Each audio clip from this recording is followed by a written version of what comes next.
आपका अभिनंदन और बहुत बहुत स्वागत। मैं अनुराधा शारदा आपका धन्यवाद देना चाहती हूँ कि आपने हमारे वीडियोस देखे, सराहे, उन पर अपने कमेंट्स लिखे और सुझाव भेजे। आज हम बात करने जा रहे हैं वक्री ग्रहों की। वक्री ग्रह हमें क्या बताते हैं? क्लासिक्स में एक वर्णन आता है, प्राय सभी क्लासिक में वर्णन आता है कि वक्री ग्रह यदि नीच के हो तो ये उच्च का रिजल्ट देते हैं, और यदि उच्च के हो तो नीच का रिजल्ट देते हैं। क्या ये सटीक पूरा बैठता है? और बैठता है तो कैसे, और नहीं बैठता है तो क्यों? एक्सपीरियंस ये बताता है कि जनरली बहुत सही नहीं बैठता, लेकिन क्लासिक्स भी गलत नहीं होते। तो हमें क्या मीनिंग निकालना चाहिए? क्लासिक्स में बहुत सारे छुपे हुए भी मीनिंग्स होते हैं जिन्हें हमें पढ़ना चाहिए। ये हम देखते हैं कि क्लासिक में जब ये बोला गया है कि वो वक्री ग्रह है, वक्री ग्रह का एक बल और होता है जिसे हम कहते हैं चेष्टा बल। चेष्टा बल बहुत जब हम षटबल करते हैं तो हमें मालूम है कि किसी भी ग्रह, कोई भी ग्रह जो वक्री होता है, उसमें उसको चेष्टा बली होने के कारण बहुत ज्यादा उसको माना जाता है षटबल में, और उसे पूरा एक रूपा जो है अ, दिया जाता है उसके बल के लिए। इसका मतलब है कि उस ग्रह में इतनी शक्ति आ जाती है कि अपनी इच्छा शक्ति से या प्रबल शक्ति से वो कुछ भी कार्य करने के लिए सक्षम हो सके। इसी के लिए जब एक ग्रह नीच का होता है तो चाहे वो आपको एक बार नीचे से शुरू कराए, लेकिन उसमें इतनी शक्ति होती है कि आप यदि मेहनत करें, चेष्टा करें और अपनी शक्तियों को उस ओर ले जाएं, तो आप बहुत ऊंचे तक जा सकते हैं। इसी के साथ जब हम इसके विपरीत दशा को देखते हैं कि कोई भी जो ग्रह है वो नीच का उच्च का हो रखा है और वक्री है, तो क्या वो सही में नीच के फल देता है? नहीं। लेकिन ये समझे कि जब कोई भी ग्रह वक्री होता है तो वो अपने पोजीशन से उल्टी दिशा की ओर जा रहा होता है, अर्थात वो अपने उच्च के स्थान से और पीछे जा रहा है। तो ऐसा क्यों है? ऐसा क्या है उस चार्ट में? इसी के लिए वो पूरी तरह से उच्च के रिजल्ट नहीं दे पाता। इसी के लिए हम उसे बता सकते हैं कि वो नीच के समान कार्य कर रहा है। तो अब हम कुछ चार्ट्स ले लें जिससे हम इस बात की पुष्टि कर सकते हैं कि क्या सच में जो हम एक डिक्टम अपने दिमाग में बना के रखें कि भाई ये तो नीच का वक्री ग्रह है तो ये उच्च के रिजल्ट देगा, क्या ये सही है? या ये उच्च का ग्रह है तो भाई ये हमें अच्छे रिजल्ट नहीं देगा, ये हमें नीच के रिजल्ट देगा। ये बात कहाँ तक सही बैठती है? हम ये एग्जाम्पल चार्ट लेते हैं। ये एग्जाम्पल चार्ट मेरे परिचित का है, और हम देखते हैं कि जो गुरु है वो तृतीय भाव का स्वामी और द्वादश भाव का स्वामी होकर सप्तम भाव में उच्च का होकर वक्री है। जब हम सप्तम भाव के बारे में बात करते हैं तो हम सोचते हैं, सबसे पहले हमारे दिमाग में आता है पार्टनरशिप्स, मैरिड लाइफ।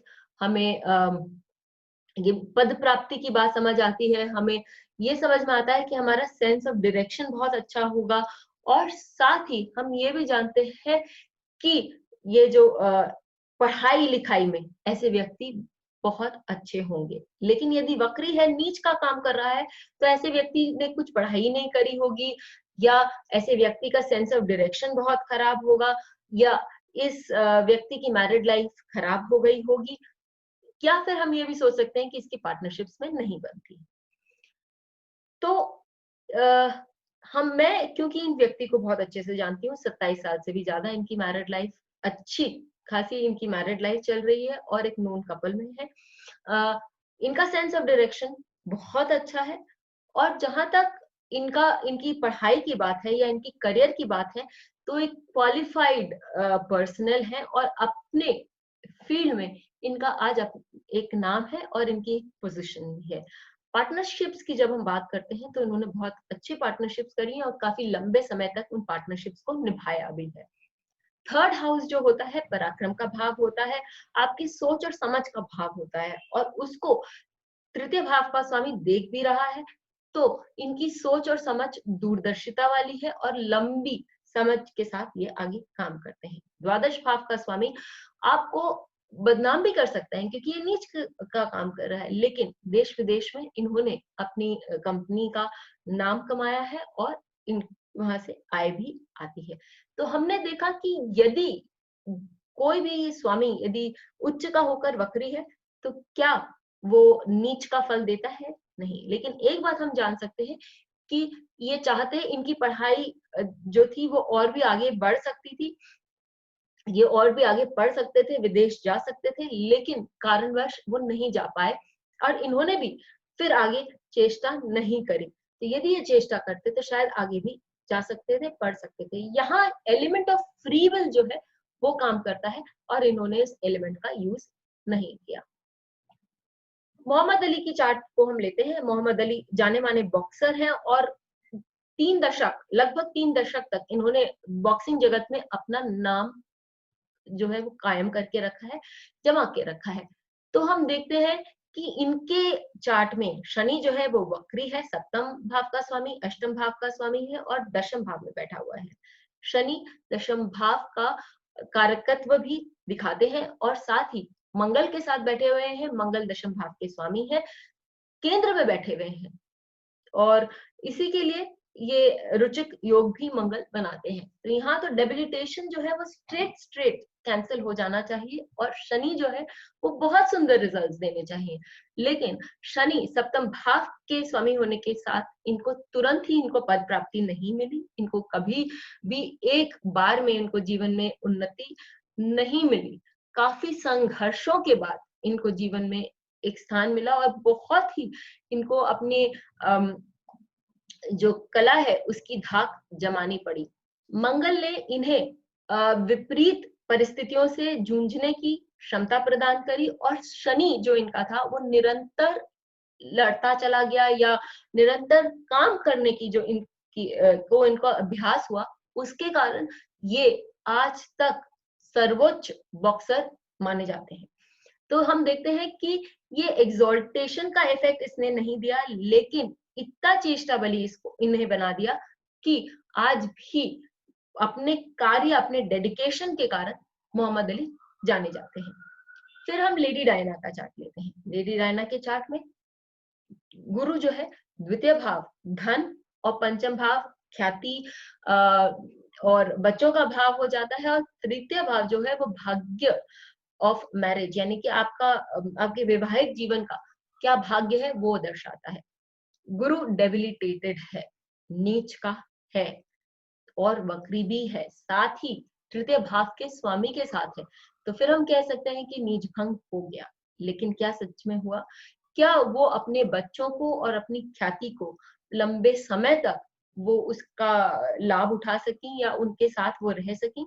साथ ही जब हम भाग्य की बात करते हैं, वैवाहिक जीवन की भाग्य की बात करते हैं, तो हम जानते हैं कि विवाह के कुछ वर्षों बाद ही, जब से इनका जुपिटर का यदि आप देखें, इनके चार्ट को देखें, तो जब से इनका जुपिटर का फेज शुरू हुआ उसके साल 1.5 साल के बाद ही उनके जीवन में कुछ संघर्ष आने लगे वैवाहिक जीवन में और प्रॉब्लम्स आने लगी। और जब उन्होंने अपना डिवोर्स, प्रिंस चार्ल्स और लेडी डायना ने अपने डिवोर्स के बारे में लोगों को अवगत कराया, उस समय या उसको घोषित किया, तो उस समय उनके जुपिटर और शुक्र की जुपिटर की महादशा और शुक्र की अंतर्दशा चल रही थी।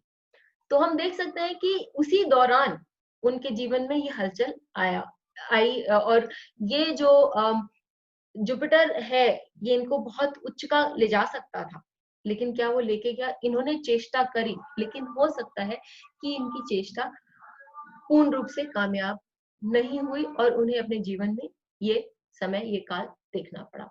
इसी के लिए हम इस निश्चित रूप से अपने मन में ये एक धारणा न बना ले कि यदि कोई भी प्लैनेट नीच का होता है और रेट्रोग्रेड होता है तो वो बहुत ही अच्छे फल देता है, वो उच्च के समान फल देता है।